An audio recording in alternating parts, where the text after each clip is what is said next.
Hey everyone, today we are going to tackle a huge challenge that so many English learners run into. How to go from what you learn in a book to what you actually say in a real conversation. Does this sound familiar?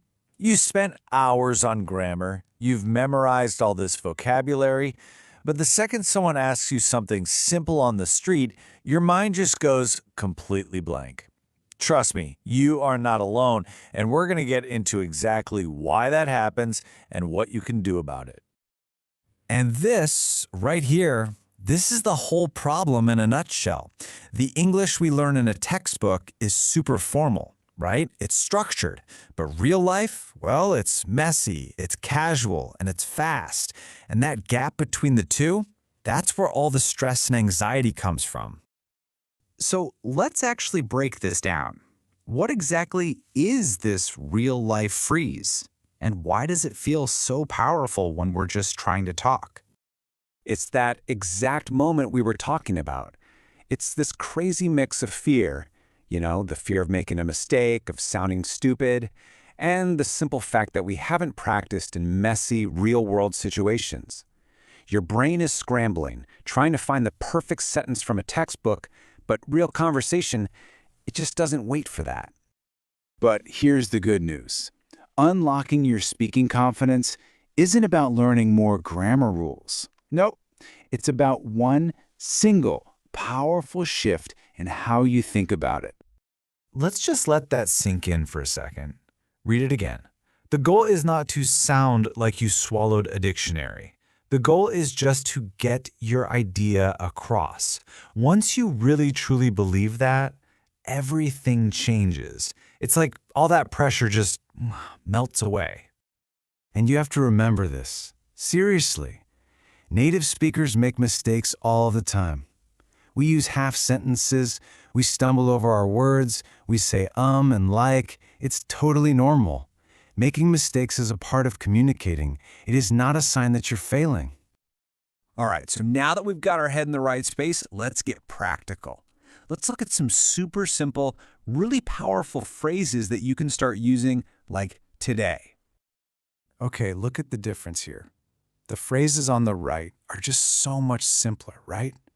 Can I get a cheeseburger is way friendlier and faster than that long, formal sentence. Is this the way to the library? It's direct, it's easy. We're going for short, clear, and to the point. That's the name of the game. And as you're practicing, just try to watch out for these common traps, especially that third one, translating word for word from your own language. It just about never sounds natural in English. Instead, you want to focus on learning chunks and phrases, not just single words. Okay, so you have the mindset, you have a few key phrases. So what's next? How do you actually make speaking a real, consistent habit? Well, the secret is all about starting small. Let me tell you about Rahul. His story is the perfect example of this. He felt that exact same freeze that we've been talking about. He knew the English in his head, but he was just way too scared to actually use it. Just look at this timeline. The power of starting small is so obvious here. He didn't try to have some big, long philosophical debate on day one. Nope. He started with one tiny step. And in just a month, that one small daily habit led to this huge breakthrough. It's amazing. And this is the key takeaway. Fluency is not some destination you have to arrive at before you're allowed to speak. No way.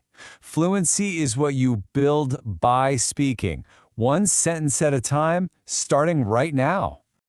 So here are 4 really simple but powerful things you can do every single day. Shadowing is incredible for getting the rhythm of the language down. And thinking in English, even just saying to yourself, I'm making coffee, or that dog is cute. It retrains your brain to stop translating all the time. All right, you get the why, you get the how. Now it's time for the do. Let's actually put this into practice together, right here, right now. But first, I really want this to sink in. No one is born a confident speaker. It's a skill, just like learning to play an instrument or learning to cook. The more you do it, the better you get. It really is that simple. And I'm serious, say them out loud wherever you are. The physical act of speaking builds the muscle memory and the confidence. Don't just think it, say it. Okay, here we go. Can I get a coffee, please? Go on. Great. See how smooth and simple that sounds? Okay, next up. This is a perfect little conversation starter. Did you do anything fun this weekend? See? You just did it. You just practice speaking. And every single time you open your mouth and say even one phrase in English, you're building that skill. That is a win. And all those little wins add up fast. And that brings us to the final and honestly the most important part. Don't just close this and move on. Take this little bit of momentum you have right now and use it. Think of one simple sentence and make a real plan to say it to someone today. That is how you turn this knowledge into real confidence. Welcome back to the Deep Dive. We take the core insights from all the sources, give you that shortcut to being really well informed. And today, we are tackling something huge for language learners. That gap between knowing English on paper and actually speaking it, in real life. You know exactly what I mean. You ace the test, maybe you write great essays, but then someone asks you directions or just, how's it going? And bam, total freeze. Like a cognitive traffic jam. Everything you learn just gets stuck. Yeah. And you say, nothing. Okay, let's unpack this because our sources are really clear. This feeling, this sort of great freeze, it's incredibly common. So we're diving into the actual strategies, the mindset shifts you need to go from like silent expert to confident speaker. Mm-hmm. And that anxiety, it's almost entirely about fear, fear of sounding wrong. And it's also this fundamental mismatch, right, between classroom English and street English. Textbooks give you this clean, perfect structure, but real life. It's fast, it's messy, full of slang, contractions, people interrupt. Learners feel they have to hit that perfect textbook standard, and, well, when they realize they can't, they just shut down. Right, that pressure for perfection. Exactly. So the very first step, the absolute foundation, it has to be a mindset thing. You have to accept imperfection. It's maybe the hardest part, but it's crucial. Real world English, it's not about flawless grammar. It's about getting your message across, being understood. Mm-hmm. The second you switch your focus from, is this sentence perfect, to, did they get what I mean? Honestly, so much of that mental pressure just lifts. Okay, I like that. Focusing on transmission, not perfection. It lowers the stakes immediately. Right. So let's take that mindset and apply it. Think about those really common, maybe high-stress situations. How does textbook talk compare to, natural talk? Okay, perfect example. Basic greetings. You walk up to a cafe counter. If you say, good morning, how are you today? It sounds okay, but it's quite formal, right? A bit stiff, maybe. And it's 7 words. Needs full articulation. You instantly feel slower than the person who just rattles off a quick reply. So what's the natural alternative? Still friendly, but easier. Keep it short, quick, informal, something like, hey, how's it going? 3 words. Or even just, hi, what's up? Often comes out like one sound chunk, minimal mental load. Okay, makes sense. What about ordering? I know people stress about that. Yeah, get in the stiff stuff like, I would like to order food. It just takes too long and sounds unnatural. Keep it simple. Can I get the cheeseburger, please? Or even shorter. Totally. I'll have the pasta. Simple, direct. Gets the job done. Okay, those are great simple phrases. But here's where I see the freeze happen. What if the server, talking fast, asks a complicated follow-up? You say, I'll have the pasta, and they fire back, like, would you prefer the pesto cream sauce or the roasted garlic oil reduction with sun-dried tomatoes?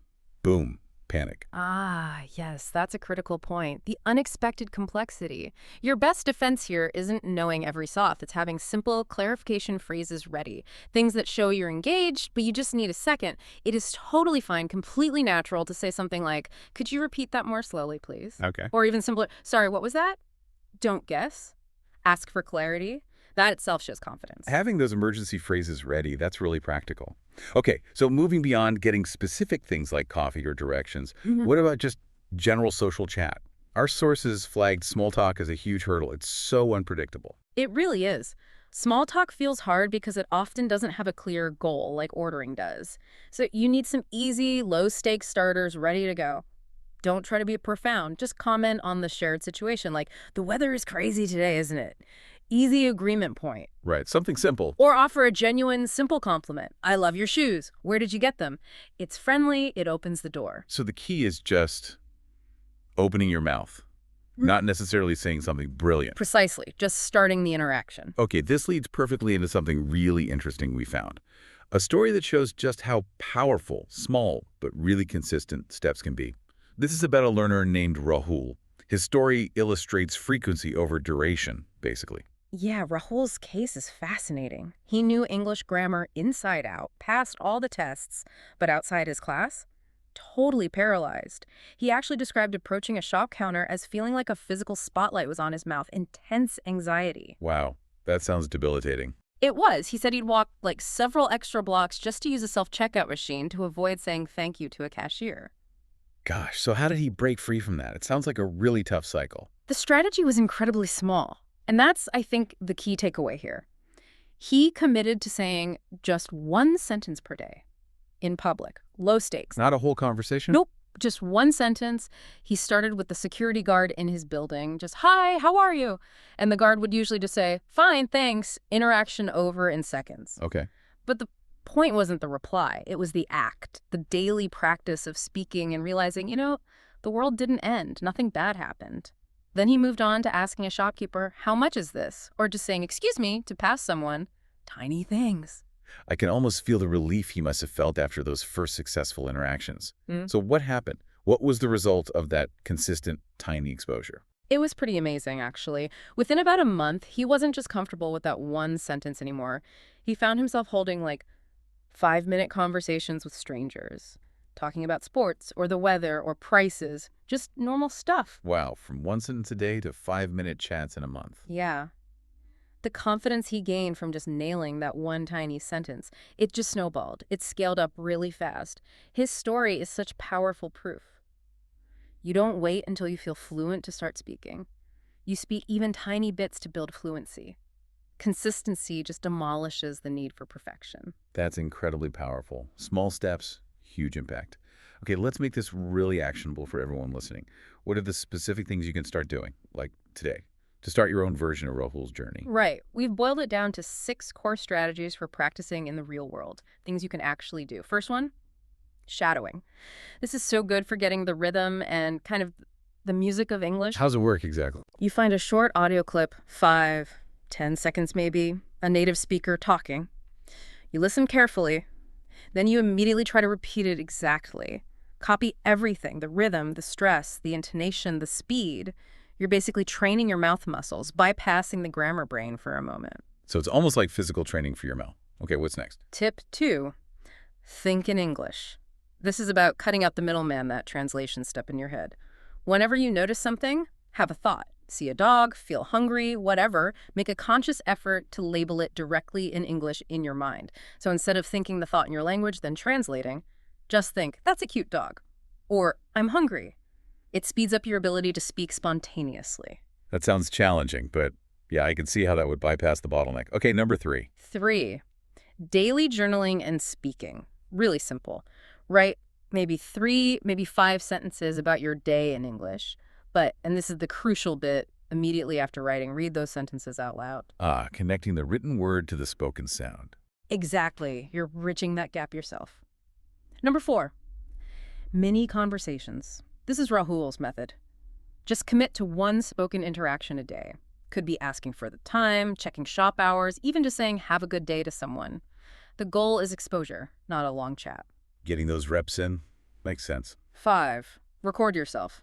Okay, this one feels awkward for a lot of people initially, but it's so valuable. Just set a timer for, say, 1 minute. Talk about anything your day, what's outside the window, then listen back. You'll quickly hear your own common mistakes, filler words like or your rhythm. It's like getting instant feedback. A bit cringy maybe, but effective. Okay, number 6. And 6, this is really key for sounding natural. Learn common phrases and patterns, not just single words. This is how native speakers talk. We don't build every sentence from scratch using grammar rules. We use chunks, patterns. Can you give an example? What do you mean by pattern? Okay, so instead of just learning the word if, learn the whole pattern. If I were you, I would. Plus a verb. That structure handles advice, hypotheticals. Right, it's a ready-made chunk. Exactly, or learning patterns for uncertainty like I might have left my keys, or it looks like they might be. Using might have, plus the past participle. When you learn these patterns, you instantly sound more fluent and natural because you're using the building blocks native speakers use. That makes so much sense. Focus on the patterns, not just the words. That probably helps avoid some common mistakes, too. Oh, absolutely. And that brings us to the major pitfalls learners hit when they actually start trying to speak. What are the big ones to watch out for? The #1 conversation killer, overthinking grammar. Stopping mid-flow to mentally conjugate a verb or check an article. Right, kills the momentum. Completely. Remember, communication first. Most native speakers honestly won't even notice small grammar mistakes if they understand you. Keep talking. Second, obviously, is the fear of mistakes leading to just silence. You absolutely have to reframe this in your head. Mistakes aren't failures. They are proof you're trying, proof you're learning, proof you're pushing yourself. They're essential. Embrace the mistakes. Oh. Third is literal translation, especially with idioms or set phrases. You know, we talked about age saying, I have 25 years instead of I'm 25. But it goes for phrases, too.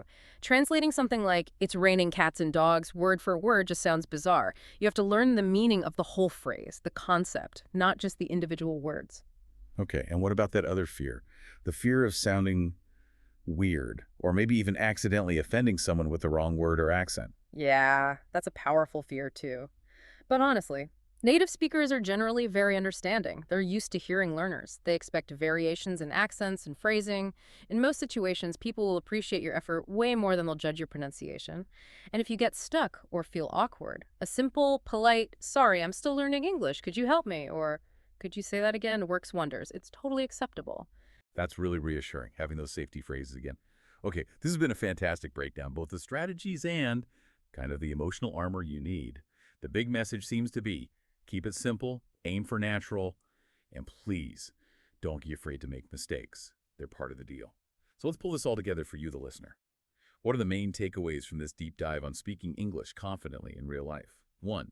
Real conversation is different from the textbook. It's shorter, more flexible, more informal. Embrace that natural style. Don't aim for stiff perfection. 2. Practice has to be consistent, daily. Use small steps like shadowing, thinking in English, and those mini conversations. Small steps add up fast. 3. Communication beats perfect grammar. That's the goal. And mistakes. They're not just normal, they're actually necessary. Don't let the fear of them silence you. And finally, 4, build that confidence muscle. Celebrate every small win, successfully ordering coffee, understanding a fast speaker, nailing a new phrase pattern. Acknowledge it. It fuels progress. Absolutely. And just remember, speaking English well in real life, it's a skill. It's like learning piano or, I don't know, learning to cook. It's not some innate talent you either have or don't. It takes practice, consistent practice. It takes a bit of courage, to face those messy real-world chats. And it takes patience, starting small. Don't let that anxiety about sounding perfect stop you. Every single time you speak, even if it's just asking for clarification, that's a win. That's a step towards fluency. That's the perfect note to end on. Skill, not talent. Yeah. Practice, not perfection. So here's a final thought for you to take away, building on that idea of learning patterns. We know greetings, ordering directions are key. But beyond those, what's one slightly more complex real-life conversation pattern you could commit to learning and maybe trying out just once today? Perhaps a pattern for expressing a strong preference politely. Or maybe one for disagreeing gently. Something useful for real interaction. Just one pattern to explore on your own. Thank you for diving deep with us today. Keep practicing, keep speaking, even if it's just one sentence. We'll catch you on the next deep dive.